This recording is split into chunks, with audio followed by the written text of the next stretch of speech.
Longsor tebing di sisi jalan ini terjadi di ruas jalan provinsi, tepat di Kampung Rengas dalam wilayah Kota Muara II saat hujan deras.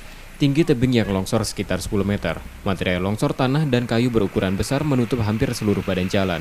Warga setempat sempat melakukan pembersihan material longsor, alat seadanya agar kendaraan dapat melintas. Longsor ini terjadi untuk kedua kalinya menimbun jalan. Tidak ada korban jiwa dalam peristiwa ini, namun material longsor mengganggu lalu lintas di kedua arah. Kendaraan hanya bisa melintas satu jalur. Jam berapa kejadian tadi, Pak? Sekitar jam 6 lah.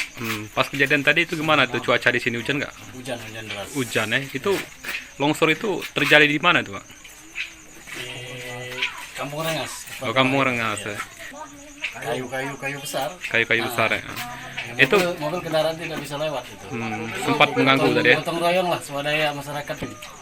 Longsor yang menimbun jalan ini telah dilaporkan ke BPBD Oku Selatan untuk penanganan pembersihan material longsor.